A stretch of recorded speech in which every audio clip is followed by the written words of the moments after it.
with guarantors.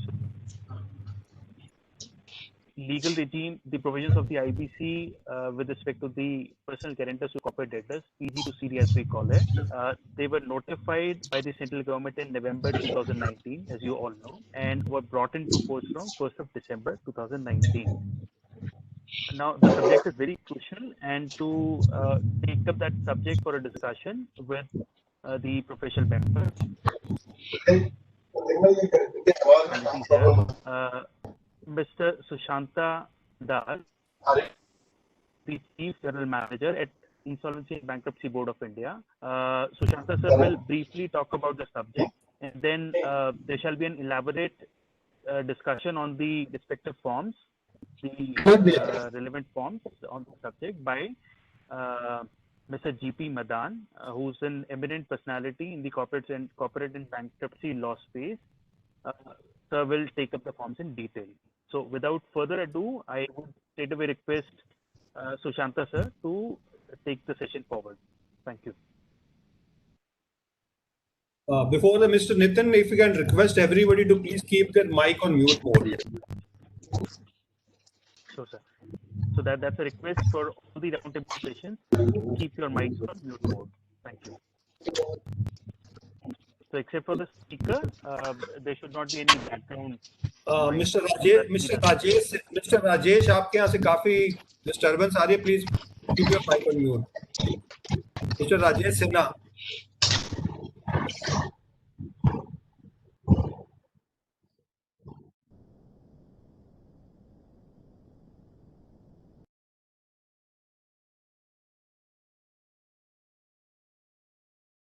Thank you, Nitin. Thank you, sir. I think, am I audible, all of you? Yes, you are audible. You're audible, Yeah. sir. Thank you. Loud and clear.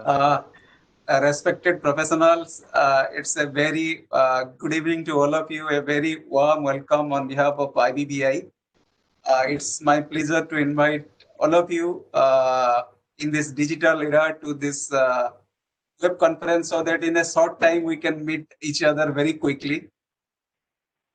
So today we'll discuss about the forms, what we have just drafted, forms for the insolvency resolution process for the personal guarantors to the corporate debtors. These forms exclusively for the IRP or insolvency resolution process, not for the bankruptcy process. In the second step will come. So in this weekday evening today, and having the professionals in the large number, obviously, during this time, it's very difficult to get the time for all of you. So it gives a great pleasure to me through this IT-enabled solution for an effective insolvency resolution mechanism, particularly this individual insolvency, if I can talk about, where the information asymmetry is too high compared to the corporate process. The insolvency information asymmetry is too high in the personal bank insolvency. Last year we have started the e-forms for the CIRPs. So all of us are now quite acquainted with those forms. So based on those forms inputs, we have tried this forms for obtaining the information from the professionals like you through electronic mode. So it will be easier for monitoring purpose and the other purpose. So based on the experience, when we have started, then we thought we should come to you to obviously take the ground realities of what we may miss, so that it can be when all these brains are putting together, so it can be a successful platform, or whatever the difficulties we are still facing in the forms, in the CRP parts, that can be developed, or that lacuna can be cleared here. So I request all of you to please share your valuable inputs. We'll take note of all such suggestions, and in case any detailed inputs are there, suggestions on mail are also welcome. I assure you all your suggestions, and whether it is a small or big, that doesn't matter. So regarding the content or technology will be considered thoroughly and will be taken care into while the finalization of the forms are being done. I hope this is an opportune time for all of us to discuss the various issues regarding these forms and for their improvement. I thank ICSI IIP for all your support and warmly welcomes to all of you once again. One more request I would like to have, if as of now, any applications have been filed through you with respect to the section 94 or 95 of the code, and if it is as platform has not been provided to share this information with the board, you can directly write to us so we can take note of that. With this, I will request Mr. Matanji to take over the session further. Thank you. Thank you, Mr. Sushanta Das. Welcome, welcome all the participants, particularly the known faces here, Mr. Anil Goyal, Madam Mamta Binani, Ms. Manisha Rawat, I think it's written there, Mr. Ravi Prakash Ganti, and all other participants who are present here, Mr. Milind Kasodekar, Mr. Jalesh Grover. I can read some of the names. First of all, my compliments to IBBI on one particular aspect, that whatever is happening today, whatever the changes are being proposed or changes are being brought, all those changes are being brought through a very, very democratic process. I think the drafts are being made open to the stakeholders for their comments, and they are being given adequate time, if I can say so. And after taking the suggestions, only the drafts are being finalized, and then they are being issued and or being notified. And this is one such exercise in that direction, that the forms to be filed by the insolvency professionals with IBBI with respect to the insolvency resolution of personal guarantors to corporate debtor and their bankruptcy. And these forms, I have came to know today that these forms actually were earlier discussed by IBBI with all three IPAs. IPS gave their suggestions, and after those suggestions, now these forms have been circulated to the insolvency professionals through IPAs for their comments. Now today I have been assigned the role of a moderator, and what I learned from Mr. Ravi Prakash Ganti day before yesterday, that a moderator is not supposed to give his views.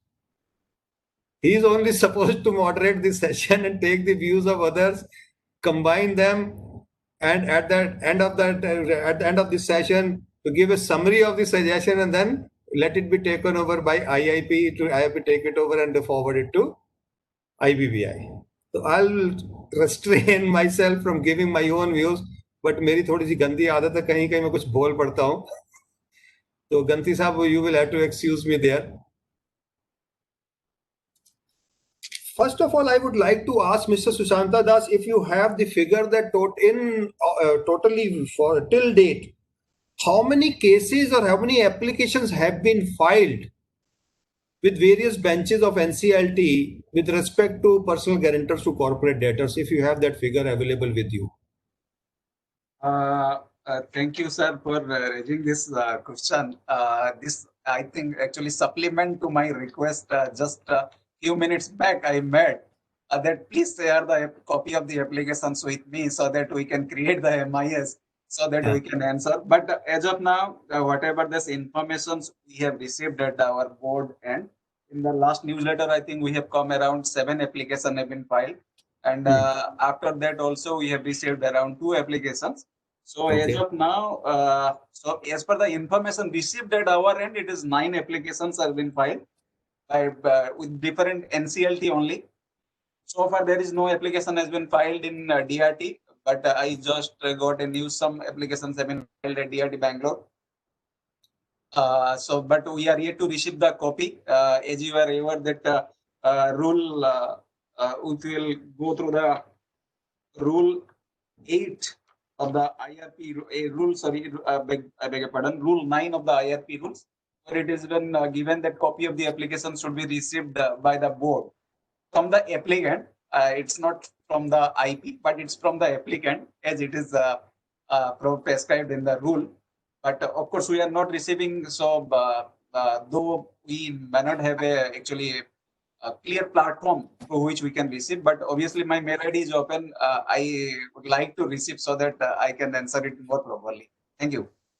Okay, thank you. I think there are certain loose ends as on date, maybe because of understanding, misunderstanding of the provisions, or maybe because of that we need further advocacy of the provisions with relation to this personal guarantor to corporate debtor. And that's why there are, because I had a number of lot of discussion with the various insolvency professionals. There is still clarity required at which application is be submitted to whom, which application is to be filed with whom, in how many days, and whether with IBBI, with NCLT, copy to debtor, copy to creditor. I think some loose ends are still there. And I'm very much confident that for first certain months, no action shall be taken against the insolvency professionals either by IP or by IBBI for non-filing of these forms or late filing of these forms. Now, I want to make the house open to the participants. Ahmed, I would like to give the chance first to those insolvency professionals who have, number one, have already taken some assignment, and number two, who have gone through these forms. And then I think a third chance should be given to others. Because let's try to take advantage of the expertise of those insolvency professionals who are already well versed with this process. So, may I know anybody who has already undertaken any assignment, Mr. Goyal? Mr. Goyal, you are on mute. We have been shortlisted in many assignments. I think the banks are not taking a decision so far. And one decision was taken by the bank in the case of Anil Ambani, but then the bank made a mistake, and bank, rather than getting signatures from me, they actually signed himself. So they didn't sign the application. They didn't got the application signed from me. So that mistake, finally, the NCLT wrote in the order that this is not a correct process. The process is that the application, in case the applicant appoints the RP, then the application has to be submitted through the RP, whereas the State Bank of India submitted the application of its own, and the process of recommending RP by the applicant was not accepted, and one person was picked up from the panel. Okay. And in this particular scenario, I would also like to say that this is a unique situation under the law, that even the debtor and as well as the creditor both have the power to replace the RP. Unlike CIRP, in this case, debtor, even Anil Ambani has the power to replace, and even the other creditors also have the power to replace the RP. So what I mean to say that the insolvency of personal guarantors, or whenever it will be a personal insolvency, it will be very, very difficult assignment, because you actually have to make your relationship good with the debtor as well as creditor, because anyone can replace you, and that too, like just making an application. So this is this one part, and we've been listed, and the banks are not very clear. So we would plan some of the educational webinars, and then of course it will come.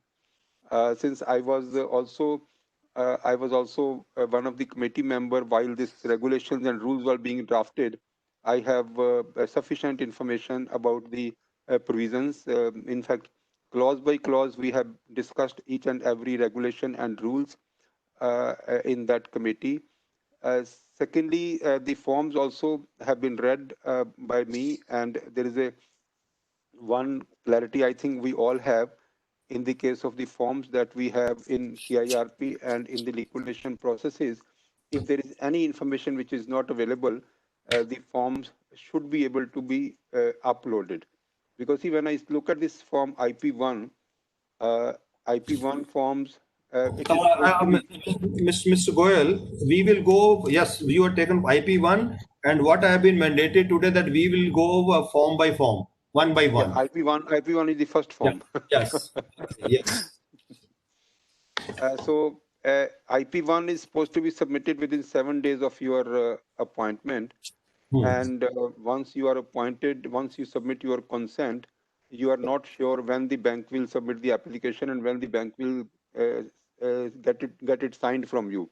So that may be 2 months or 3 months. And in case you would all see that the most of the banks, they are not even disclosing the name of the debtor. They are not even disclosing the name of the corporate debtor while they are asking for your expression of interest, while they are even asking for your technical and financial bids.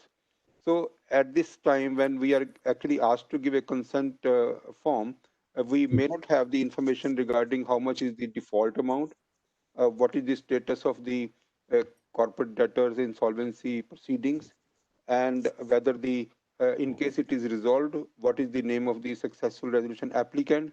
So all these fields that we have made in IP1, there should be a provision that in case that information is not available, it should be able to the IP1 should be able to upload if the information is not available. But in case we make this information mandatory, then in many cases this information would not be available with the selected RP. Now it is written there within 7 days this consent, this form is to be filed. And I think this consent is prescribed in regulation 4.2, or is it there in any other section or regulation? No, this within 7 days is not something in the regulation. This is No. I'm talking about the consent. Under which provision the consent is to be given? The consent has to be given by the RP. RP has to give the consent, and suppose under which provisions are I'm asking, if you have remember that provision? Under I think 94 and 95 section So both. that's 4.2. Madan sir, that's 4.2. Regulation 4.2. Same as of CIRB. 4.2 I know 4.2 is there, but is it there in the section also? No, it's not there in the section. Now if we read 4.2, it says an insolvency professional other than who has filed an application under section 94 or 95 on behalf of a guarantor or a creditor, as the case may be, shall provide a written consent in Form A to the adjudicating authority before his appointment as a resolution professional in a resolution process. Now, is he providing this consent only with the adjudicating authority, or this consent is accompanied with some form or some application? I think technically, it is Form A, sir. right. This form It is is not Form supposed A. to be. It is Form A, sir. You are not, Form A is fine. Yes. Form A is fine. That is written in 4.2. Yes. I think Rajesh Sinha, you have already filed an application. I don't know what happened today, whether application has been admitted or not. Today it was listed for hearing in your case. Sir, I have one question. I have one concern about the consent. No. Yes, please. It has been written that the consent in Form A to the adjudicating authority before his appointment as resolution professional. Yeah. In case the IBBI fix a name of the panelist, resolution professional, and it is not disclosed to the resolution professional whether they are nominating or not. It is not necessary that at the day of appointment, the resolution professional may be joining the hearing. In that case, how it is possible to file the consent before his appointment? And moreover, if somebody is picked up from the empanel list, then in that case, whether the consent is required, and if the consent is not required, whether this IP1 is required to be filed. I think a very, very genuine point that you have picked up, because in section 94, in case the resolution professional has to submit the application, so then the consent is within the application. Yes. So there is no separate consent is required, especially in the section 95 also, in case then also, if the application is filed through RP, then the consent is within the application. Now, second is the consent is required when the NCLT appoints someone, and through the, although it is written in the law that the NCLT will refer it to IBBI, so as it was written in the CIRP, but now since that panel, all those who have already consented, that panel is available with the IBBI, and out of that panel, in case anyone is picked up, it will be considered as an automatic consent which has been given to IBBI while submission of this application for including his name in the panel. So that consent is automatic. So in what case the consent would be required? I think Mr. Madan is very right. I don't think it is even required in any case to give a consent, fresh consent when you are being appointed. No, sir. No, sir. It is required to be filed even in that case. For example, in my case, I was picked up from the IBBI panelist, and even though in the order the honorable. Mr. Rajesh, you are on mute. Rajesh, you are on mute. Yes, sir. No, even in that case, Vivek, even in that case, the consent required to be filed. As in my case, I have been picked up from the panels, and after the appointment in the order itself, the Honorable Adjudicating Authority directed me to file the consent. And I have filed. Then I think the problem is solved. Then this consent is required. Consent is required after your appointment by NCLT, and then after within 7 days you have to submit this information, which is IP1. Right? Yeah, that means in the case regulation 4.2 need to be amended or something altered in such a way. It means, Rajesh, Yes. you gave your consent after your appointment. Yes. Yes. Not before your appointment. No. Then in that case, regulation 4.2 is not applicable to you. No, obviously applicable, but it needs to be some 4.2 says clarification. written consent in Form A to the adjudicating authority before his appointment as a resolution professional. But in case of May I, Mr. Madan, may I? Yeah. This Yeah, can Gandhi, be subject to. Mr. Gandhi, please go ahead. Thank you. Consent through the IBBI panel is deemed consent. The form is just completing the formality, nothing more. You cannot withdraw that consent once it is there in the list. So it is like an omnibus consent that you have given openly. The form is just to complete the record, number one. Number two, the resolution professional who application is not allowed to be the RP for the process. So that consent does not make any sense. The one who will become the RP will have to give the consent separately. No, but Mr. Ganti, if it is a deemed consent and then adjudicating authority is writing to the insolvency professional that you give your consent. Yeah, they do. Then what they does do. that mean? No, it is for completing the record because while, see, you do not have the option of opting out except under two circumstances, which IBB has clarified in a circular. Either you are sick or you have lost your registration between the time that you got your name into that. So that is why it's a formality. I mean, let's not spend time on that. You have to do it, do it. Right, sir, actually, these are the questions which normally arise in CIRP cases also. It's not Yes. that this is not a wastage of time. This is time worth investing on these issues. If we have some practical solution to this, maybe by way of circular or clarification only. It's already there. There is an old circular of the board where they have said that once your name is on the IBBI panel, Right. cannot withdraw from any assignment offered to you by the adjudicating authority. And the question of taking the consent form is just a completion of the. Sir, in that case, There is another concept of this form. Yeah. When we give the consent to IBBI, that has got nothing like disclosure of your independence. Exactly. Now, the disclosure of the independence is very, very important in this case. So, adjudicating authority, when the adjudicating authority approaches the person that they have picked up, that actually means that you come and show your independence in this case. Then only we will be able to finally appoint you. And also the fact that there are no proceedings that have happened from the time you And came in the second list. thing, as Mr. Ganti is saying, that from the date of the empanelment to this date, you are still eligible to take case. Number two, you are not sick, and number three, that you are independent in this case if appointed. So your disclosure of independence to the debtor is very important. and then in that case, there is one more provision that while giving this consent, certainly this consent will include there is no disciplinary proceedings are pending against this insolvency professional. Absolutely. But the provisions are saying that adjudicating authority shall write to IBBI and IBBI shall respond back within 10 days whether any adjudication, whether any disciplinary proceeding is pending against insolvency professional or not. Mr. Madan, when this code was made, the code was made for the corporates as well as for individuals, and the code has not been. Sir, And the regulations abhi aayi hai na, it could have been No, sir, clarified through like the. this is definitely you are right, but then the whatever you are talking that is mentioned in the code and not in the regulation. So what is Okay. mentioned in the code is that IBBI, NCLT will adjudicating authority will refer to IBBI, and IBBI will see if there is they will appoint a person if there is no eligibility, there is no disciplinary action. So there are conditions there in code. So the code has not been changed, but the regulations has been made accordingly. And now, since even if you go to CIRP, the code still continues to maintain that part that in case NCLT has to appoint, NCLT will refer to IBBI, whereas practically it has been changed.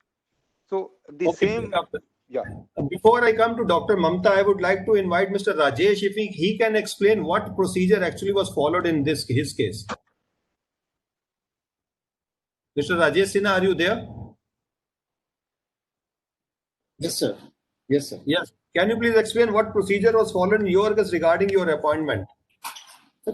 Regarding my appointment, I have just received a mail, obviously on the last day, that is 10th day, 9th day, that you so give the two disclosure whether you are eligible to take the assignment or not, and how many assignment you are in before your hand.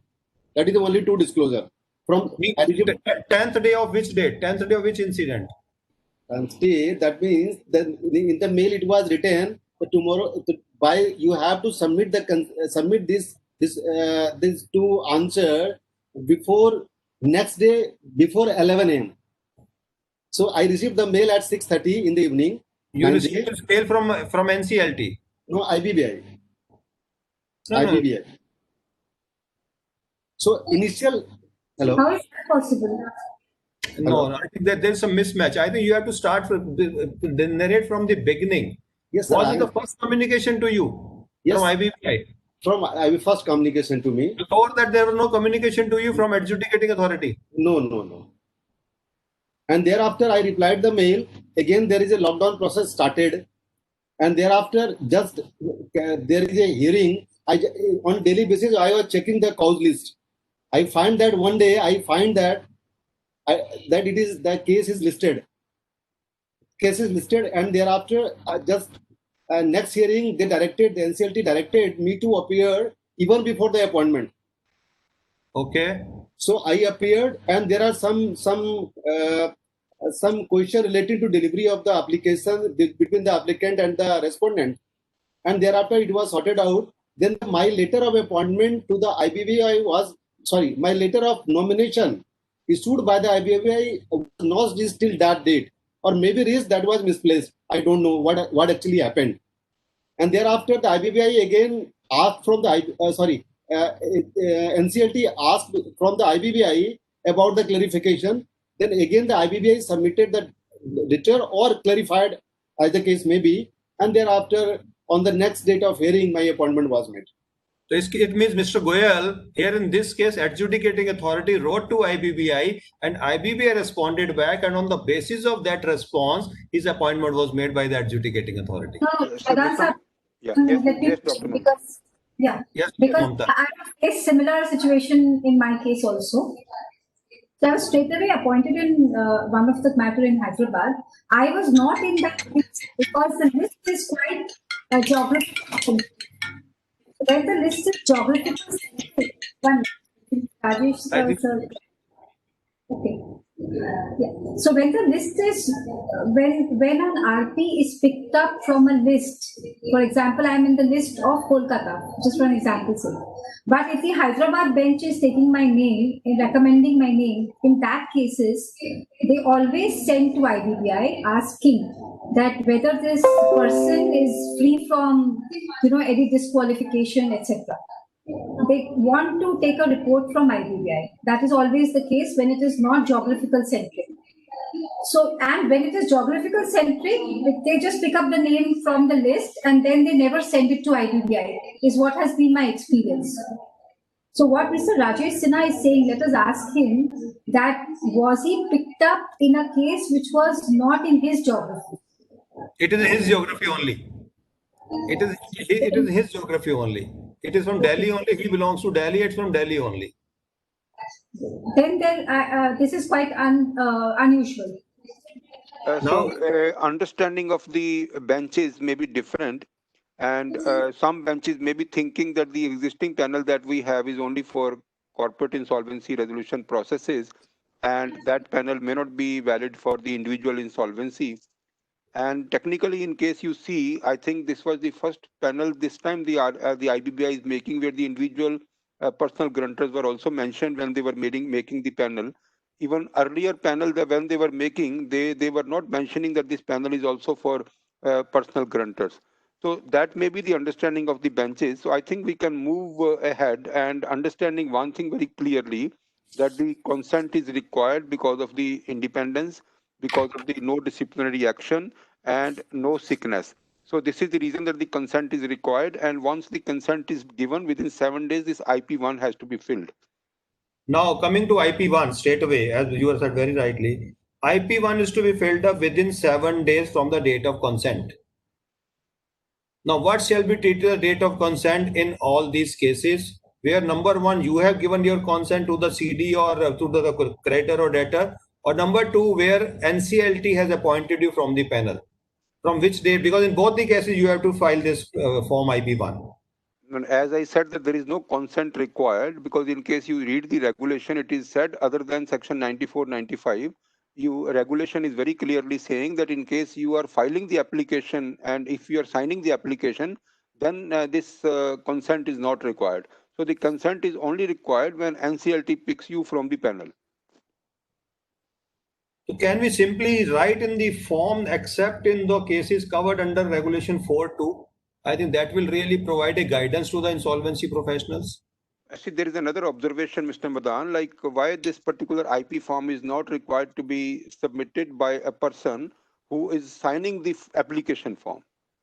Because this he also should submit this form, no? Because that is because his assignment has already started. He's already given consent within the application itself.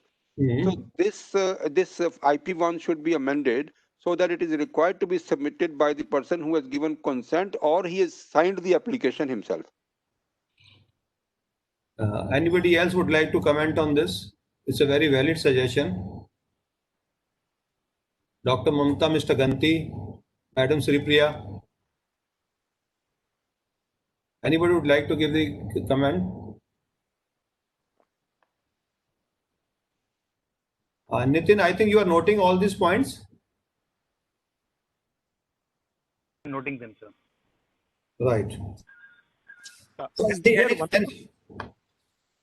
Sir, when we are filling IP1, see here as insolvency professional, I may give like 3 to 4 consents, but we don't know whether that the consents will be filed before NCLT or not. Because, for example, I have given 2 months back one consent to one bank.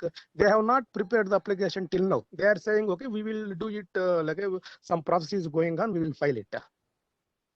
So it means okay, Mr. Subbarao, when you gave your consent, did you whether all the details of the personal guarantor were provided to you? Nothing. They said, okay, only the person name they have given. We don't know any details, like what assets they have. And even if you see in the form, fees to be paid also it is mentioned. Like how can we determine at the time of consent how much fees we can, because we don't know the guarantor assets at all. So in such a case, I think the most of if you go to this form IP1, number of columns will have to be left blank. Madan Sahab, can you ask Nitin to share the forms on screen? Then it becomes easier to discuss. All these forms have already been shared with the participants. I think it makes more sense if they are displayed now on the screen. Nitin, can you do it right now? It is readily available with you. Mr. Madan, you are absolutely right. If this form is to be given by the person who is signing the application, then most of the column, especially column H, which talks about the date of filing and, the withdrawal of application, many of the clauses are redundant, then they are not applicable in that case. Yes. So the person has to mention not applicable in such cases. Maybe we can give only 2 details, okay, to whom we have given the application. That is sufficient, okay, withdrawal and fees to be paid, all it is unnecessary. We don't have the information also that time.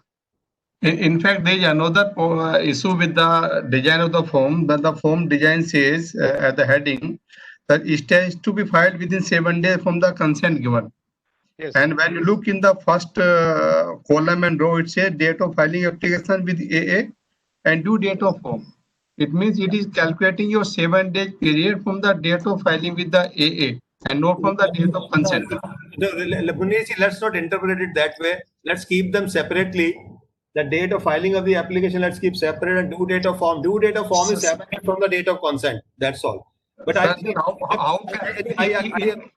in case, sir, listen, just in case I given consent today and application filed 2 months after my consent, then how can I give the date of filing of application? And the experience of the IP1 in CIRP says it is the first column, first row, that the due date is picked up 7 days automatically. That is the design of IP1 in the CIRP process. Then I think instead of date of filing application, it should be date of consent. If it is filed within 7 days of the consent, it should be date of consent.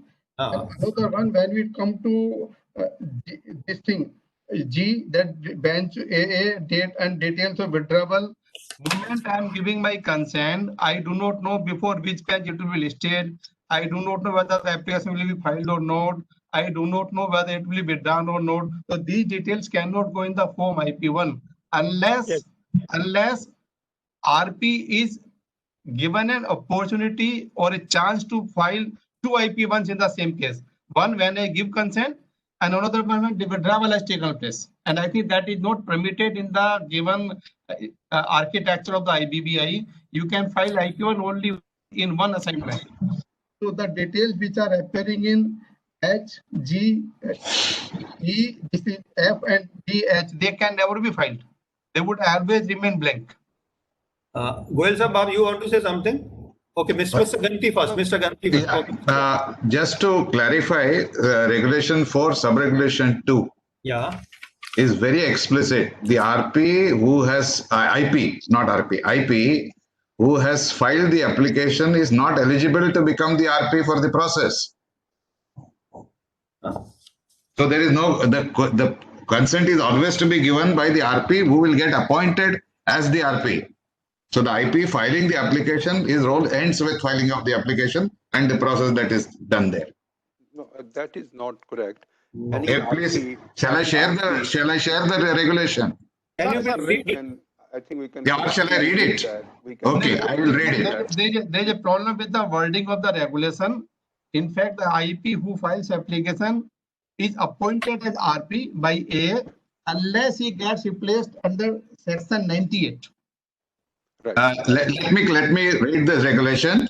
The regulation reads an insolvency professional other than who has filed. There is no wording problem. Other than who has filed an application under section 94 or 95 on behalf of a guarantor or a creditor, as the case may be, shall provide a written consent. Okay, other than.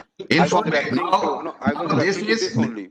Yeah, and this is in it is exactly opposite of what is stipulated in section 97. This regulation is beyond the power. There is a problem, but as of now, it stands. So, Mr. Ganti, what you are saying, if a resolution professional has filed an application under 94 or 95, then regulation 4.2 is not applicable to him.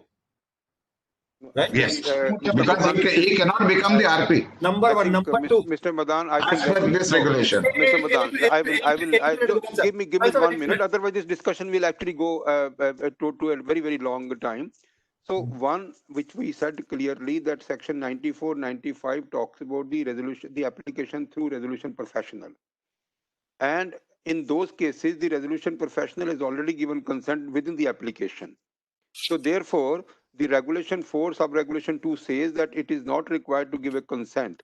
However, in all other cases, our IP will give consent for his appointment. It is very clear that 94, 95 is an application which is submitted by the RP, which is submitted by the IP, and then he is appointed as the RP. Whereas in other application, when it is actually picked up by, when it is to be appointed by the IBBI, then it has to be consented by the IP. So I think this is clearly, otherwise the RP who will sign the application, file the application along with the due diligence report, I don't think he has to be appointed. He is the only person who would act as RP unless replaced. That is the intent, Goel Sahab.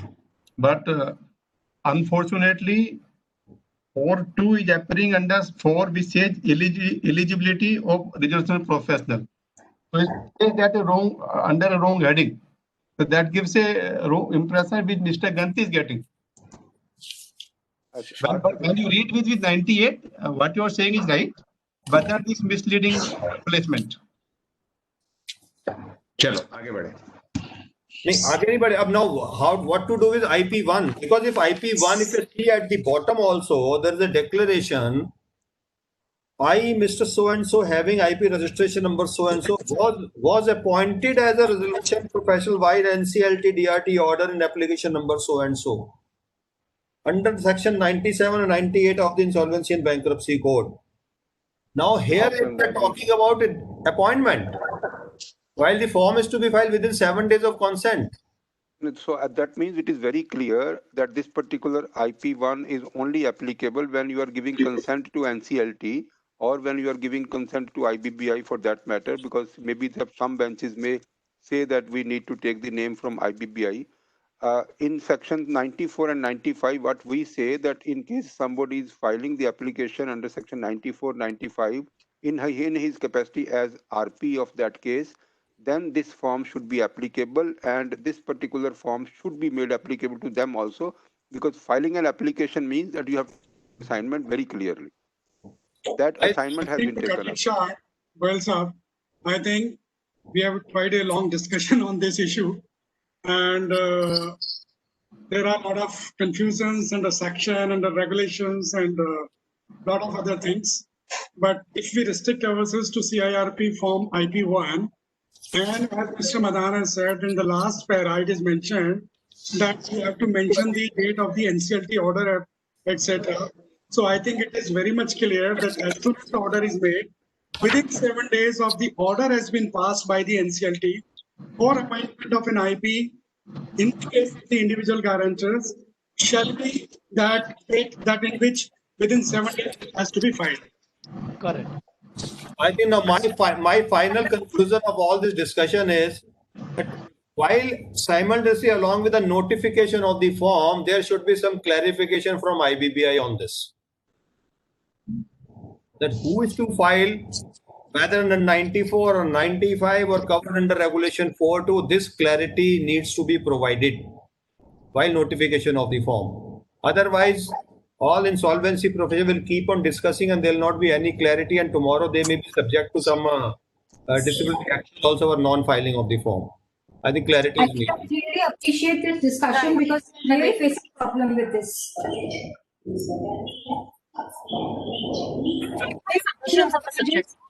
Sorry. Good evening to you. Yes, please. In consent form, sir, I also see that if you look at point number 5, 6, 7, we have to talk about the CD, whether whether it is undergoing CIRP or liquidation, what is the status of the process, who is the IRP, all those things, who is the resolution applicant.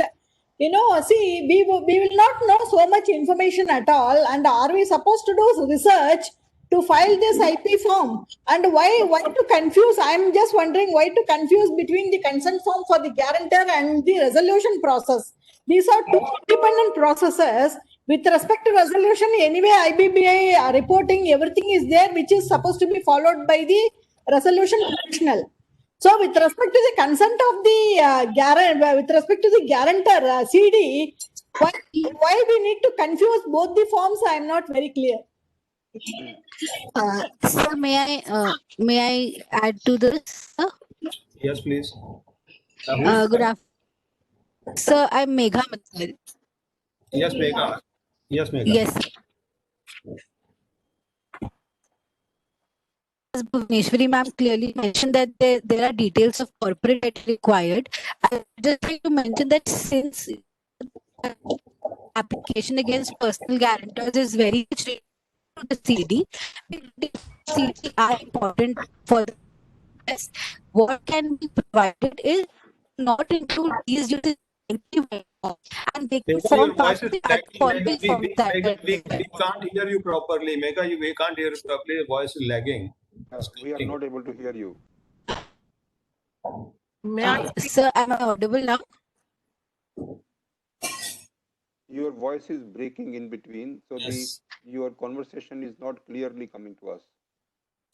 Sir, the way this form has been drafted,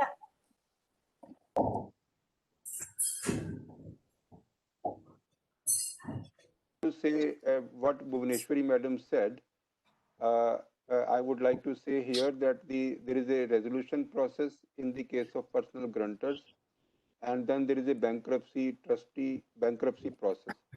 So what we are talking about is the resolution process of personal grunters. We are not comparing it with the corporate insolvency resolution process. Right. I think Bhuvaneshwari madam is slightly comparing, she's thinking as if we are comparing this process with corporate insolvency resolution process.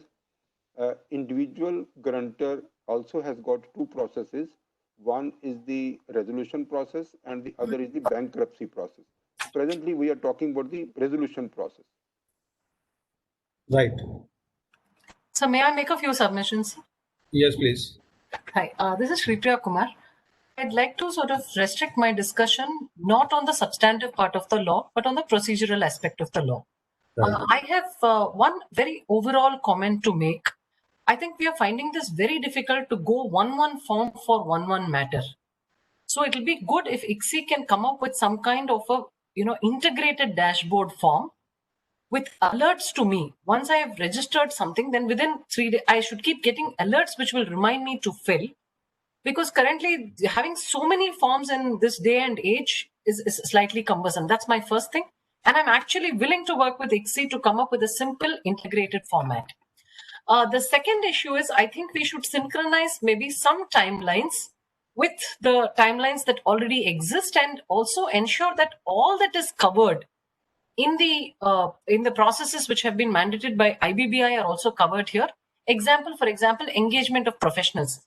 I don't know where that is coming here, but it'll be good if we can integrate those aspects also in this form to ensure that currently whatever we are reporting to IBBI, we are also reporting here. My third overall comment is, I think these forms demand too much information. This is almost like filling up a process audit checklist. You're asking us to fill up something that would be good. But what I find in the later forms, when I will be sending in my written submissions on each of these forms. Now, it's okay for me to report dates and things like that. But beyond a point, this is turning out to be some kind of an audit program for me. So, for example, if you're asking me whether the IRP is a partner or director of an IPE, I say yes, no. If yes, we should just have, something lesser. Are they eligible to be appointed under the code should do? Even this part is okay. But in the later segments, I found that the questions were, for example, the report is shared with the guarantor and creditor. I draw your attention to form number IRP1. Now, if you go to IRP1, it says details of application if initiated by creditor under section 95. It should just ask me if you at all you want to collect this information, what is the date of filing of the application? Now it asks me is the application filed by the creditor or through an RP, whether a demand notice was issued by the creditor, whether it failed to pay a debt. Now here you're trying to, now if the objective of the form is to be a work program for the RP, for the insolvency professional, by all means, I have no problem. But I'm just saying, asking questions like this doesn't satisfy the requirement of a form and you may want to reconsider this.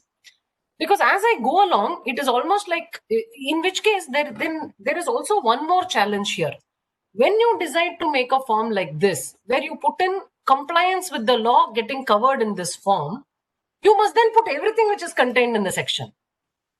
Then it becomes my exhaustive work program. I will give you a yes, no, so you're guiding me. This is like saying, did committee of creditors vote by 66%? I don't have to report that in a form to my regulating authority, my IPA.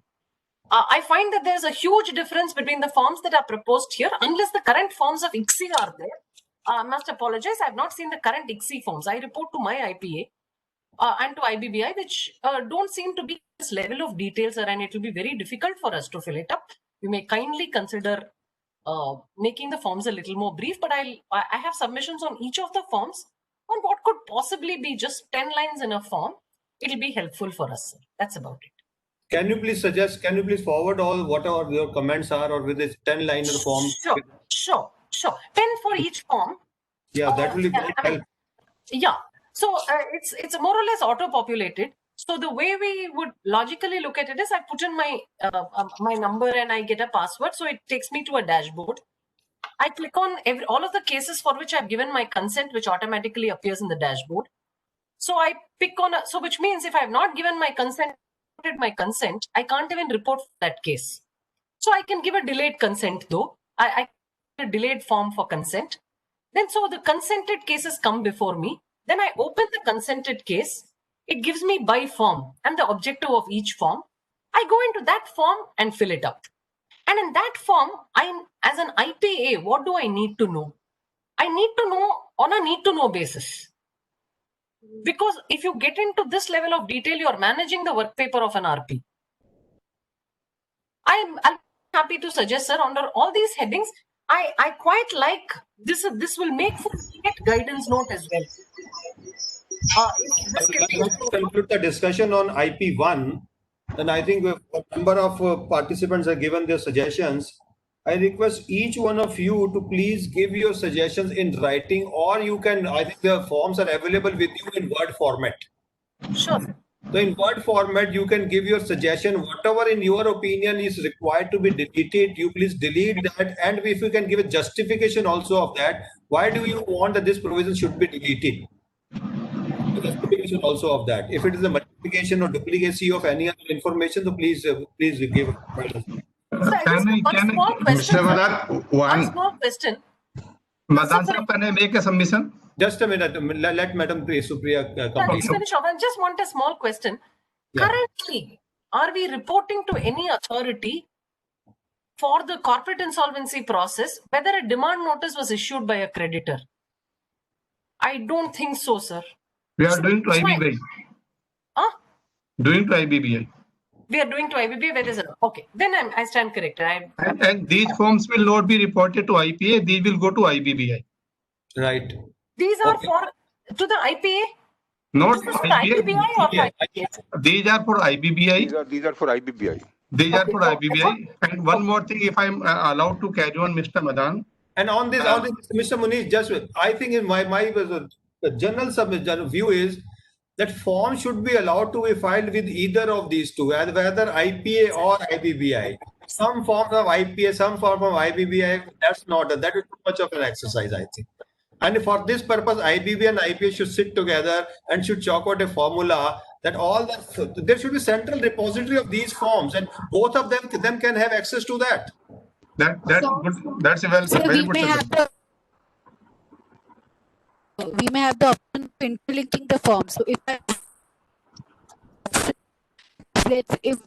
are different portals, I have the option of selecting. We can't hear you, Megha. Your voice is still cracking. Your internet connection at your place is not very stable, so we are not able to hear you. Yeah, Mr. Munish, please. Okay. Okay. See, as Mr. Our IBBI DGM has clarified that these forms are based on the CIRP forms. And when the CIRP forms were being designed, maybe many of you were present with the IBBI. We had a series of meetings. The purpose was there were a number of reports and mails that IBBI was asking from IRPs and RPs, those who were undertaking CIRP assignment. So it was decided that instead of asking reports and information through mails, IBBI will design some forms so that information as on current information as the CIRP proceedings progresses, that can be filed with the IBBI. So that was the purpose. So in fact, these forms were designed to replace the mail culture of the IBBI. And that is from where these forms have come up. That's it. Thank you. And one more suggestion I like to make, Madan Sahib here, that is on the structure of forms, my submission is that we have a very good system from MCA 21. Instead of finding that online forms cannot be designed fillable PDF forms which can be downloaded from the IBBI website. IP in its own time can fill them, check them, cross-check them, and through your login ID upload on the IBBI website. That MCA 21 system is working very fine, and excellent system. I think that is a system that can be copied by IBBI also. I think IBBI can also take the services of the same service provider which MCA is taking, whether it's a TCS or Infosys or any other organization. Now coming to the next form, it's already 6 o'clock and I want to wind up this meeting. It's up at 6:30. Nitin, can you please upload the form IRP1 very fast? It has already been uploaded. Can you please show it to us? Sure, Can you show the top of, please show the top of IRP1. Now here, yes, sim this only. Now here I want to invite the suggestions. My suggestion in the beginning itself, it says application by. Are we supposed to write the name of the party, or are we supposed to write the name or simply debtor or creditor? Then it says debtor, yes, no, creditor, yes, no. I think all this can be captured in one. There seems to be some duplication here. If application by debtor, let's write debtor, that's all. Correct. Yes. Mr. Goyal, any suggestions from your side? Mr. Goyal, you're on mute. You are on mute, Mr. Goyal. Yeah. So what I'm saying is that this is only to save rows and to keep the size of the form, because see, this is presently you are saying it is yes, no. When it will come on the website of IBBI, there will be dots where you actually have to click and unclick. So application by, in case you just write name here, then you can say whether it is a debtor, yes or no, and then it's whether it's a creditor, yes or no. So I think once we say yes to one, the other one will always, other one will go not touchable, gray. So this is presently we are having a Word form. When actually you will see it on the technology, it will be comfortable and it will save further rows. So then there should be clarity application by, then there should clarity should be provided, write the name. Yes, we can say individual or entity. You see, like what we are saying that maybe that it is not even required to give name. It is only saying that you should say yes under the debtor, or you should say yes under creditor. Then for application by ke niche space, that space should not be there. That space may not be there because then finally you go to the technology, you will find that space would not be there. Okay, it is a Word form. It is a Word form. So you are looking at this space. When you go to the technology, finally where you actually have to click and unclick the dots, then you may not find it. And in case you would find that, I think the name still can be written, whether it's Punjab National Bank or ABC or Mr. So, that can still be written. And this is information which is always available to IRP. Once we are filing the IRP1, that information is always available. And then now you see the next A, applicant details. Then again we are writing applicant, guarantor or creditor. So you see, yeah, this is also valid now, because the guarantor can also go and the creditor also can go. So right. They could have written debtor, but now they are clarifying whether it's guarantor, because see, this is only for guarantors. But in the heading we are writing application by whom. Then why are you repeating it again, guarantor or creditor? I think yes, because see, once we are saying detail of the applicant, name, address, contact number, email ID, all this is because at the top we have written whether application is applicant is a debtor or creditor. I think the first particular row is only to determine whether the application is under section 94 or 95. So this is first they want to settle down whether an application is under 94 or 95. And now finally when they're coming to the block A, then they also would like to say whether it has been filed by the guarantor or it is filed by the creditor. So we can let it go, or we can suggest in the manner that this top row before block A can be removed. Okay, thank you. Now, any other suggestion on this form IRP1? Or is the intent of this form to indicate whether he's come into this personal insolvency because of being a guarantor to somebody. No, but that particular law is only applicable to grunters so far. Yes, yes, yes. So There is no other way that the individuals can come for the insolvency. It is not applicable to anyone else. It is only applicable to grunters. Sir, this due diligence, Then why are we then calling it as details of the personal guarantor? Instead, we just say applicant details, this is the debtor details. Just go. I mean, because at a later date you'll use the same form when the other parts also start coming in on the personal insolvency law. Madam sir, can I say something? Yes, please. Sir, yes, Raju. This due diligence report means the report under section 99 subsection 1. Yes. Sir, then in what happens? Which you have filed only 3-4 days back. Yes, sir. So yes. what happened if supposedly this form is required to be filed after filing your reports under section 99 subsection 1. Yeah. If the honorable bench direct you to file the supplementary report on the basis of the some document further received by any of the applicant or the respondent, that is debtor, then what will happen? Will this form be required to be filed twice? Very good question. It means you have been directed to file a supplementary report. Sir, at this platform, should I tell this? That will be public domain. Don't worry. That will be part of that. Is the order is to be uploaded. Yes. On the Yes, sir. Yes. So you have been directed to file a supplementary report because of there are certain issues. That document was not produced before me by the respondent, and thereafter he just requested the bench to give time. So I did not give him time, and thereafter they approached to the bank for the time. Now the honorable bench has accepted his request. Okay. Now what I gather from you, incidentally, in your case, this date of NCA adjudicating authority hearing is within 3-4 days of your filing of the report. Suppose it is after 15 days.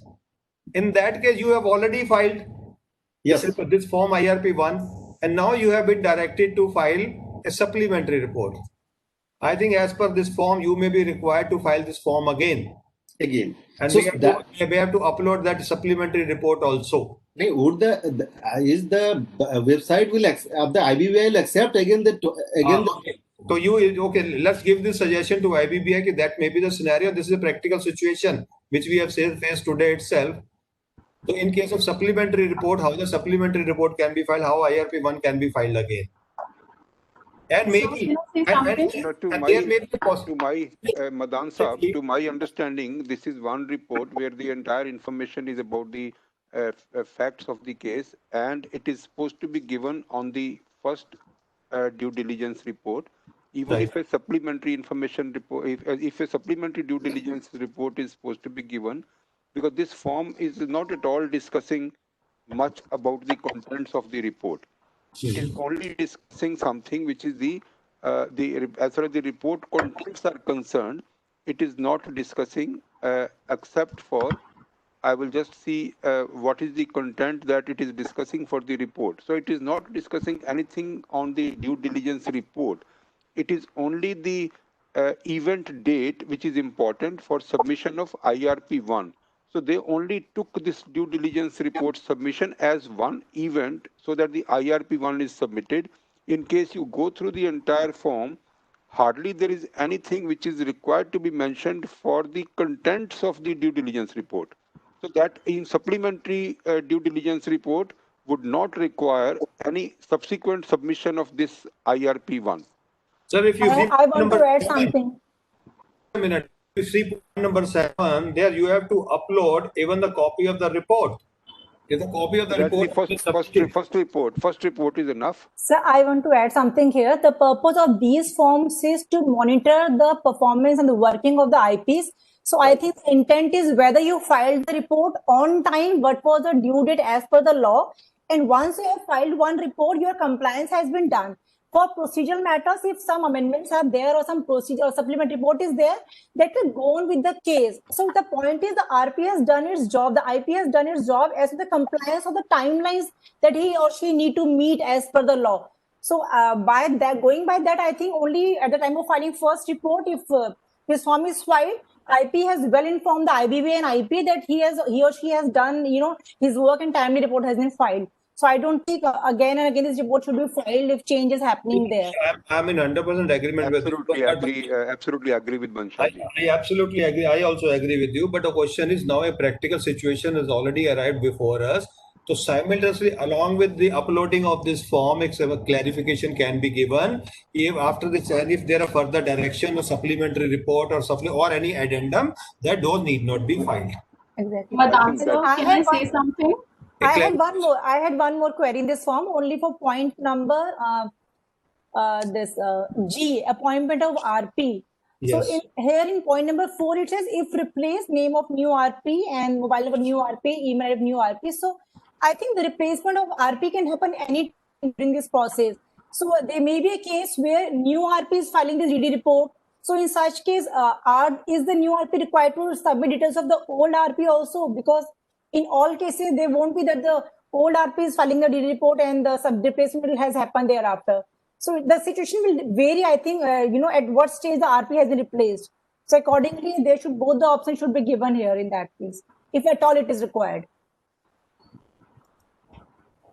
Madam sir, I just want to say something. Can I say? Yes, please. Sir, actually the question you were asking regarding the addendums or the changes in the reports, actually right now also in the CARP forms we have the option to modify. So in these forms also we will have the option to modify the forms whenever there will be any modification. So Actually, these things will be taken care of by IBBI and the IP. If that option is there, certainly there is no need to give clarification. Certainly that can be asked. Thank you. Nitika, can you answer one thing? Like in case any information is not available, can the forms be still uploaded? Yes, sir. Likewise in CARP forms also we didn't make all the attachments mandatory and all the columns and the fields mandatory. And after that, like till now also the options are not mandatory because we know the IPs don't have the required information. So similarly in these forms also the options will be mandatory and they need not to file all the information. Nikita ji, Yes, can I sir. ask a question? Yes, sir. Whenever we are filing these forms, because there is a lot of time this repetition of same informations. Yes, sir. So while we are developing these form, can it be possible that certain information can be fetched automatically? Sir, yes, sir. Sir, like in CARP forms, in these forms also the basic informations will be auto-populated only. So you need not to file the details of CD and your details only in all the forms again manually. So this is just a physical forms and these are in Word files. Therefore, the options are not there. In electronic medium, the options will be auto-populated. Okay. Okay, thank you. Thank you for the clarification, Nikita. Yes, any other issue with any participants having in IRP 1? One more thing, since the form is asking for replacement of RP, I think they can make it mandatory to file the AA order also here, which orders the replacement of RP in case so many reports are there. So let's add one more document here as the AA order replacing the RP. But I think within 7 days of filing this report, no such action would have been taken. I think all this information shall be filled in this case. That's why I'm saying at what stage RP is replaced and DD report is getting filed. So this form will vary from one case to another case, whether the replacement is there or not. The new RP is filing the report or the old one is filing the report. And for all practical purposes, you have to file that they're not applicable, and all that. But in case replacement is there, let the A order be filed for replacement. But whether replacement will be there within 7 days of filing of the due diligence report. For all practical purposes, my answer is no. That won't be there. So for replacement, there is no timeline and why till what stage creditor can replace. We know the functioning of the adjudicating authority. All this is not possible to be done within 7 days of filing of the due diligence report. That's practically not possible. Legally it may be, but practically it's not possible. Totally agree with Madan sir. Practically, the DD report will not be filed within 10 days also, I think. Any other participant has to say on IRP 1, otherwise we'll jump to IRP 2 then immediately. Nitin, can you please have a IRP 2?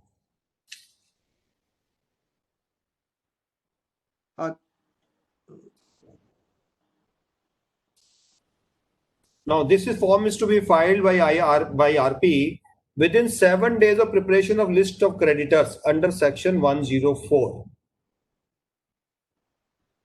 So in this case, the applicant details are not there at the top. Should it be there?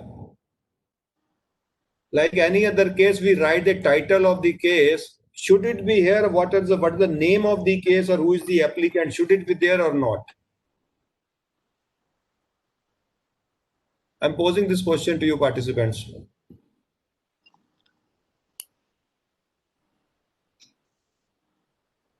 Madan sir, can you come again?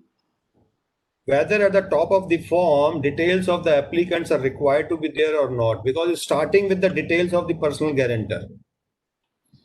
Madanji, I feel that, see, these are all going to be fully computerized. So once the consent form is given, IRP is given, the basic details are already captured. And again, and hence, the heading again and all, it may not appear in the subsequent forms. This is my view. It is going to be a continuous thing, form 1, form 2, form 3, like that, it's going to go on. The case would be known by the name of the personal guarantor. It would not be known from the name of the applicant, because the applicant, because the case would be known as Mr. So and so, and then maybe maximum is the along with the name of the corporate debtor. So that is the identification of the case. The name of the applicant is not the identification of the case. So I think whatever they have proposed is nice to us. It's okay to us. So the title of the case is not required. No, the title of the case would be the personal guarantor, and maximum like to identify the personal guarantor along with maybe the CD name. Okay. It is okay. CD's name is reflecting in item number 2. I think point number 2, CD's name is already there. Yes. That's already there. Okay. So any other suggestion in IRP 2? So whatever suggestion you are giving, they are not, shall not be final suggestions, because I have already made a request to all of you to give your suggestions later on in a, maybe preferably in a track mode. If you give that will be excellent. I have just 2 suggestions here, Mr. Madan. And that is point number E. There, I think we can add one more point: whether list list of creditor was filed with the AA or not. It is not there, which is, I think, very important. You have to monitor the compliance of how the working of IP. So I think one point can be added here: whether list was filed with the AA or not. And second thing, just a minute. What is point number 5? It's saying na, whether RP has notified the same to the creditors on AA within 2 days of such change. No, sir, that is in case of modification happening. One is because the list has to file with the AA. So this is not getting reflected here, that the list of creditor has to file with AA. So this point can be added here. And second is modification part, that they're asking whether the modification has to file with the AA within 2 days of change. I think this notification to AA in case of change is to be filed only in case of assignment of the, the amount. Not in all the cases, any additional decision happening to COC through the list of creditors. So I think this point can be clarified here, that in case of assignment, modification by way of assignment happening, then only the AA is to be reported actually. So Nitin, you can see it that if in the entire form, if there's intimation to AA is not prescribed, you may suggest now it may be added. Sir, okay. Okay. Any other issue in IRP 2? None. Okay, let's come to IRP 3. To be submitted to the board by RP online within 7 days of submission of report on repayment plan to the AA under 106 or 112, whichever is later. I'm asking this question to the participant. At what stage exactly this form will be applicable? And approximately how much time will it take from the date of admission of the application? Madan Sahab, in case we can discuss another issue, which is there in IRP Form 1, and that issue is the name of the IPE and the independence of IPE. Okay. Now the question which is arising is... Just a minute, which any particular point you are referring to in IRP 1? Yes, yes. Can you please highlight that? That is the block number C. C. And point number 15. Okay, last point. Yes. 14 says whether RP is a partner or director of an IPE, and if yes, the 15 is hit. So the question is like, as an IPE, if my partner has done the CIRP or the liquidation of a CD, in that particular case, if me or any other partner other than the RP can be appointed as the RP for the personal guarantor, so is there any issue of independence? Because see, like my partner who actually worked as RP or as a liquidator, and any of his partner is also independent to personal guarantor and the corporate debtor. So there would not be any clash of interest. So what I'm trying to say is that what is the opinion of the house here? Because this difficulty probably everyone would be feeling, whoever is having a IPE. Because if my partner has conducted the CIRP, can I become the RP for the personal guarantor of that particular CD? See, in case we carefully read the independence independence regulation, that only says that very clearly that the RP should not have conducted the CIRP or the liquidation of the CD. Mm-hmm. But it is not saying that even the partner of the IPE, but they are only saying the partners of this IPE would be independent to the personal guarantor and the CD. That is of course correct, because the partner should not be auditors, partner should not be having any relationship with them, with the CD or the personal guarantor. That is acceptable. But simply because my partner was this RP of the CD, can I become the RP of the personal guarantor?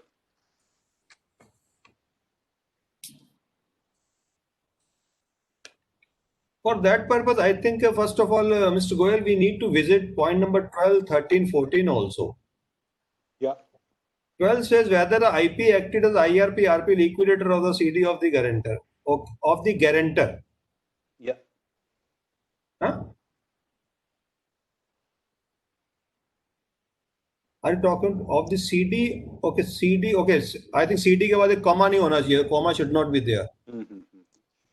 Whether IP acted as IRP, RP liquidator of the CD of the guarantor, then it says IP relation association with the guarantor declaration. Whether IRP is a partner or director of an IPE. Now, should we use the word IRP here? So insolvency resolution professionally बोलते हैं ना इसको भी जी. नहीं, it is not interim, it is insolvency resolution. But I think we should use only one term throughout the form. Now, if we are using resolution professional, we should use resolution professional. Right. Throughout all the forms, I think one term should be used.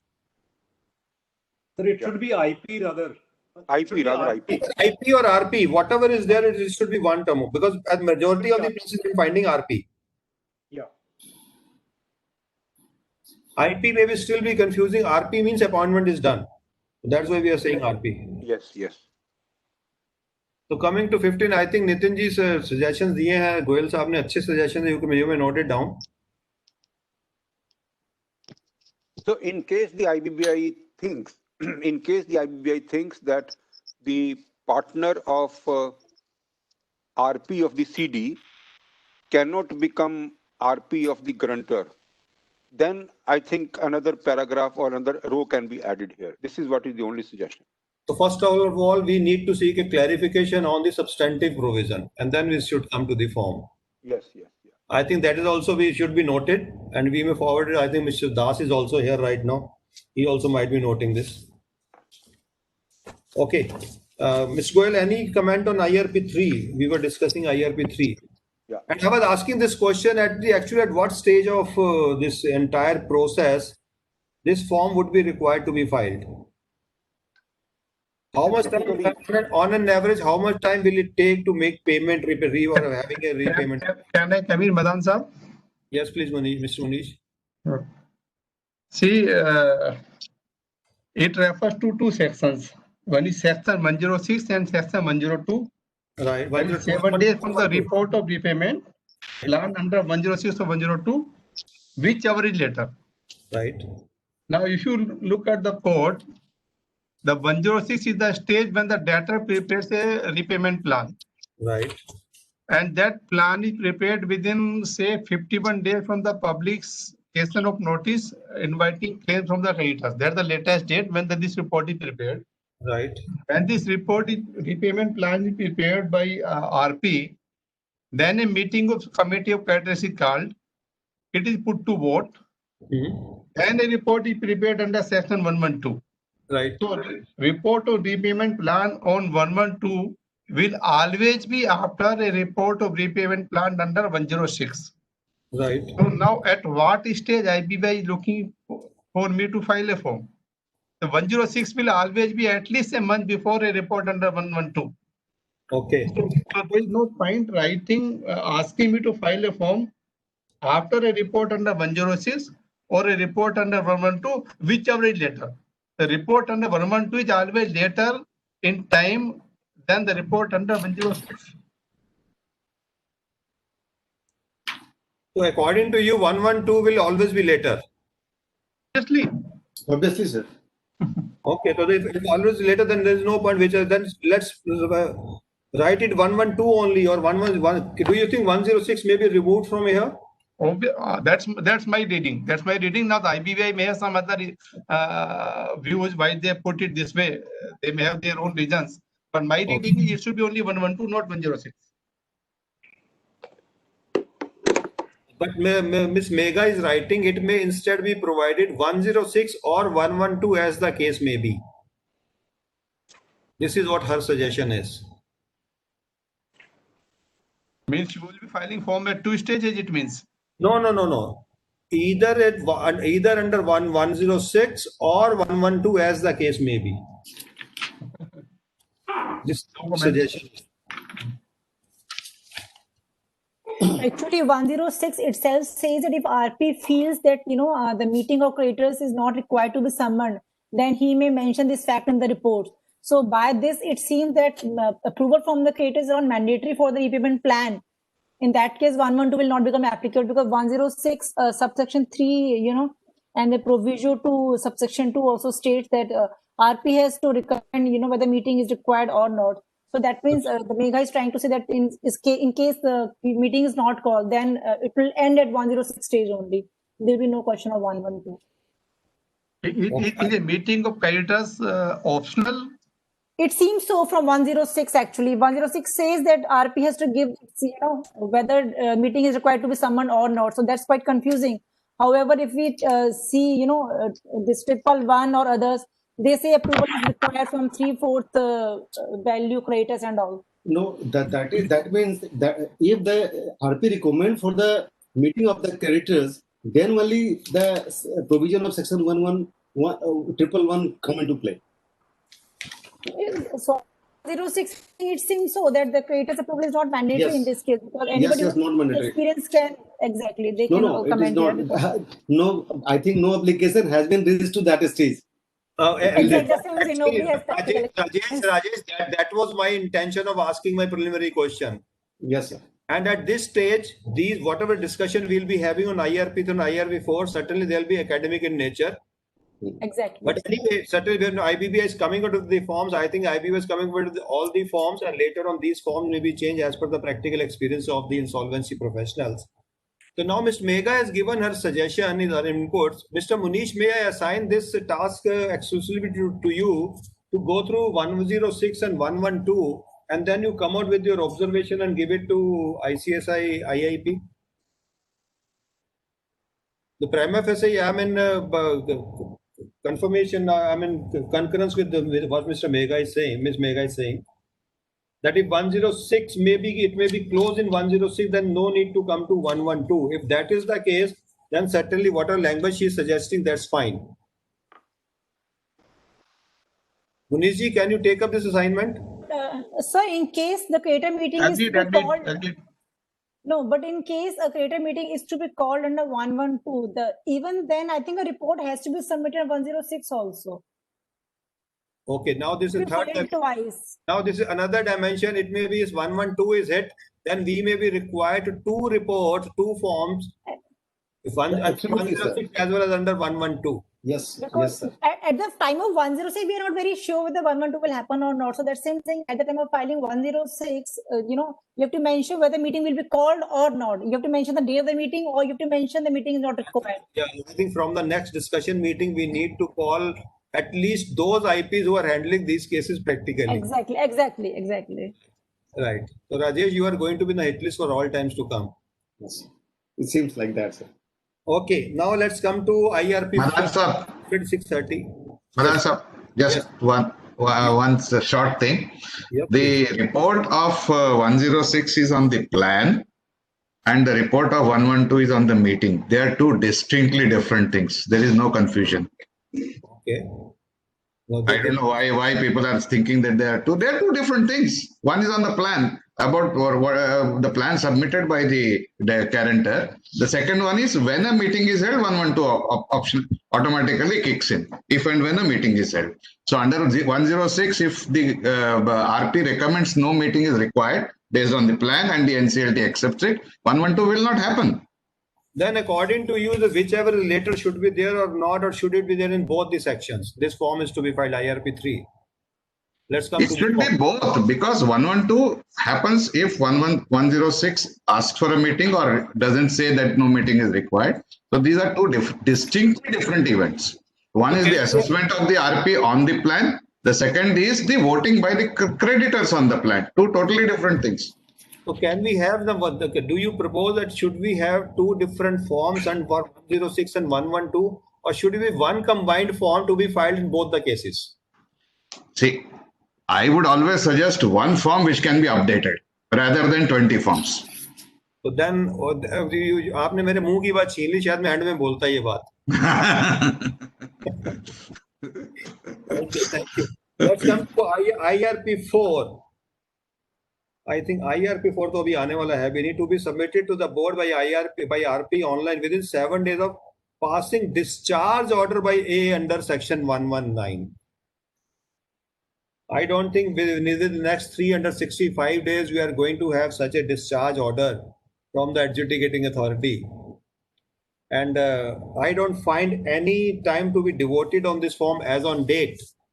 And my humble suggestion, my advice would be that though we are having these forms and IBBI may notify and upload these forms on the portal, but my request to IBBI, sir, if you can, or if you are open to modify these forms, if not on fortnightly basis, at least on monthly basis. Because quarterly will also be too long for this purpose. Sir, I think on monthly basis, these forms should be changed and should be primarily to facilitate the insolvency professional, rather than they feel that it's a very cumbersome procedure to become an resolution professional in case of PG to CD. This should be enabler. Yes, Mr. Rajesh. Sir, one particular matter regarding the meeting of the creditors. Yeah. So far as resolution process cost, particularly the fees of resolution professional. Under regulations 3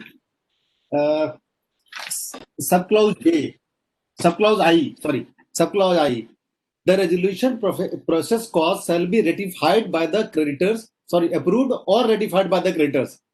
Now the meeting of the creditor is not mandatory. That when the RP recommend, then only the meeting of creditor will be held. So how it would be approved by the or ratified by the creditors? May I, if you permit, shall I answer that? Yes, Mr. Ganti. The meeting of creditors when the RP recommends need not be held is the exception and not the rule. It will be happening once in a blue moon and in a plan which includes basically that everybody is getting paid. The consent of the primary creditor has been obtained, and then he has said, okay, some MOU has been signed, and then you file a plan which says the a creditor with, let's say, 80% claim or more than 75 has already said, I am okay with the plan. Then obviously you don't want to have a meeting because the majority has already approved. This is exception. It won't happen. Practically, all 100 will go to meeting. Nitin, now can you bring everybody on board on the screen? You can remove these forms. And as I've observed during last 1.5 hour, only 7 or 8 participants have participated. The objective of the round table is that everybody should participate. Now, my request to those who have not spoken anything so far, if they can come out with any of their suggestions on these forms. Ms. Deepti Mehta, Mr. Grover, Mr. Milind Kasodekar. Madan Sahab, I have made some changes in track mode. So is it better that I send the track mode changes to the ICSI? Okay, but it should be in track mode, please, and ASAP, please. I can send it today evening or tomorrow morning max. नहीं 48 घंटे ले लो, 48 hours ले लो, चलेगा I think. Chalo, thank you, sir. So nice. Because why we need quality inputs. Yeah, sure. Yes. Any other participant? Mr. Madan, I will also send my suggestion in track change mode. Yes, I gave your took your name. Yes, please. Okay. So in track change mode, you will get it. Okay. And I am having certain basic questions that also I will raise it in that paper only, because there will be a lot of discussion on that. The basic purpose is here to discuss this form, so I am not raising those issues just. Mr. Nitin, you are noting down all the names and you have to be after them and ensure that you get these corrections from them. Sure, sir. Sure. We are noting everything. Yes, Ms. Deepti Mehta. I think she just disappeared. She was there. Madan, this is Subbarao from Bangalore. One Yes, more please. request. Yeah, we are filling the documents in the IBA website, and again we need to fill in the IPA like ICSR, ICA, ICAA website. We have to fill it, and again we are getting some mails from IBA also. Okay, to provide the information, and we can make it one dashboard here where instead of IRP1, IRP2, IRP3, maybe we can dashboard where we can fill it all the information. Even all agency can be seen. Otherwise, okay, it is a quiz like that, okay, whether we have done or not, again, we have to go back, because the all IPs are doing some 3 to 4 cases, okay, like yes or no, all we have to give. Because I agree. Ms. Siripriya also commented in the beginning that the form should be simplified, only one type of information should be provided. I think if IPBI can provide for either a quarterly or half-yearly forms, consolidated return, I think that is nothing like that. Yes. So, Yes. Sir, actually, right now with the IPS, we have just the relationship and cost disclosures, which there is duplication. So all the IPs and IBB are working on it, and the disclosures will be redundant on our website within, I think, 2 or 3 months. There will only be the CARP forms and now the personal guarantor forms, and that will be at the portal of IBBI. So all these duplications are being worked upon. So these will be done. Sure. Very good. Thank you. Thank you for this updation. I think these type of routine updations should be provided by you to all the IPs, you know. And madam, one more thing, see, section 208 says like RPs or IPs has to be submit all the documents to the IPA and IPA. Maybe even we are getting confusing already after uploading this one, whether we need to send all these progress reports. No, sir, nothing is required after the CARP forms, because those CARP forms were notified under 208(2)D only. We don't ask for any progress reports or any of the physical or the electronic data, like which you send, you used to send on emails. Now only the CARP forms and the disclosures are. Madam, one thing in that. Final बात करनी We received a lot of time mails about the submission of valuation report. Just a minute, Mr. Goel. Yes. Who is speaking? Yeah, this is Ankur. Yes, Ankur. A lot of time we receive this submission of the valuation report, and normally valuation report is the confidential even till the time some evaluation. Mr. Ankur, is this closing now? Let's confine to today's topic only. Okay, no issue. Yes, Mr. Goel, please. No, I have heard a couple of participants here which are saying that the IBBI asking information in various manners. I have a feeling to convey, and that is the feeling that this is the first time in the history of the country that a private professional has been given this much of power. You would actually assume your power, you would realize your power when you actually would be conducting the CIRP of a running company. So I am actually managing a couple of running companies, and when check comes to me for 7 crores, 10 crores every day, and I am signing it for sending RTGS, I feel that this is somebody else's money that we are managing. So in case this kind of trust has been provided, this trust has been like it is on us only, it is on a private professional that the government thought of trusting.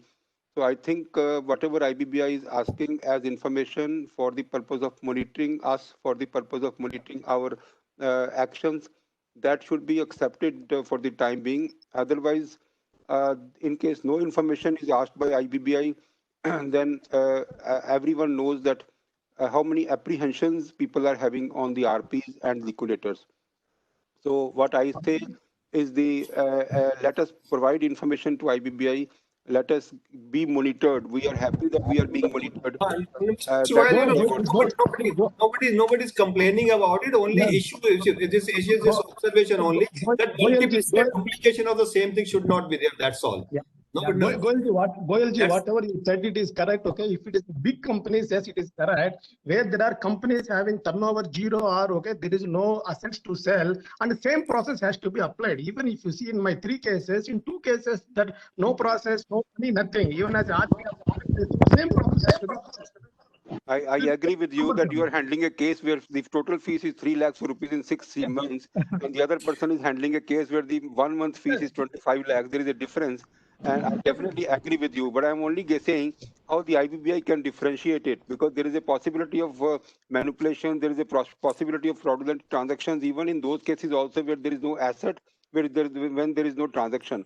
I would actually tell you that if a company which comes to us, which has taken 500 crore as the loan, when we saw the company, there was 0 asset. So the creditors thought that the creditors started withdrawing their claim because they thought that now we would be required to contribute for the CIRP cost. So they started withdrawing the claims. Then in one meeting, I said, some of you are public sector banks. So that means that if a person comes, an entrepreneur comes and he take 500 crore loans and he like divert everything and he leaves 0 in the company, that means he is absolved from everything. That means that you are now proposing that from CIRP direct dissolution. So they were proposing, some of them were proposing from CIRP to direct dissolution, which is practically possible. And I said, what is your responsibility as a public sector bank or even as a private sector bank, that the person who has taken away 500 crores of yours, at least you should conduct this forensic audit, you should conduct the transactional audit, and then only you should think about dissolution, not before that. And you should actually spend money to that extent at least. So this is where I am saying, if there is 0 asset, that doesn't mean that would not have fraudulent transactions. I agree with Mr. Goyal. Even recent last week, only one of my resolution professional friend is also facing the same issue. And I have already told him, put your foot down, don't allow COC to recommend liquidation at this stage. Because assets worth crores of rupees have been siphoned off, let those assets be brought back. And the liquidation may not be at this stage, without even going into the resolution plan. The creditors are recommending liquidation. They are saying our money will come back, whatever is available in the company, we'll get our money, let the company be liquidated. Mr. Madan, liquidation is okay, but they were recommending dissolution directly from CIRP. And that is also like some of the benches have done that. Some of the benches have done that, direct from CIRP to dissolution. Madan sir, may I ask one question? And last comment. Madan sir. Yes, please. Mr. Ankur. No, Bishnoi. Mr.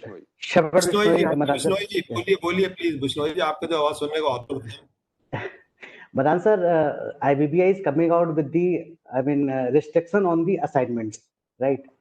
So should we not think of the withdrawal of the consent about the pre-assignment, like we file the consent with the creditor, with the applicant, and suppose my limit is over after appointment, because at the time when we give our consent, मैं समझ गया आपकी बात. आप ये suggestion दे दीजिए, consent should not be treated as number of assignment. No, sir. About the withdrawal of the consent, there must be some column in the form itself. After giving the consent and my limit is over. So, but who? Who stops you from withdrawing the consent? But there is no option.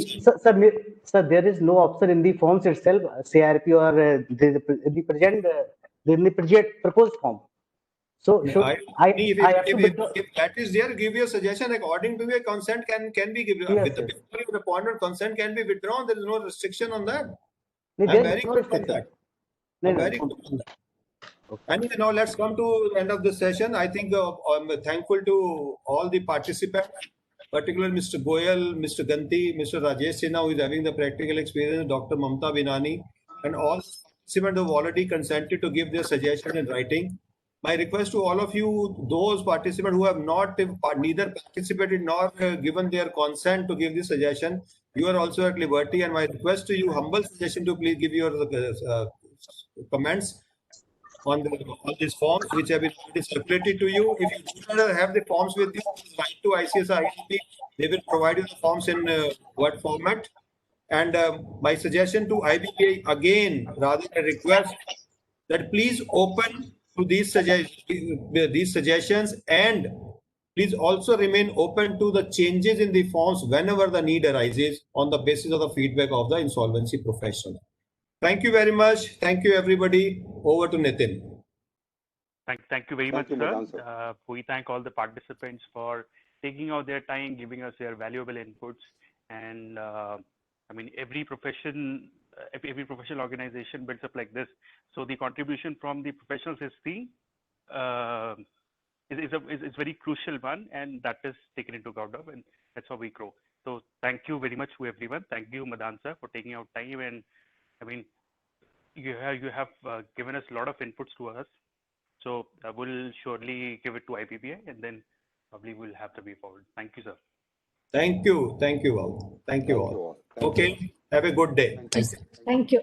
Thank you very much. Have a nice day.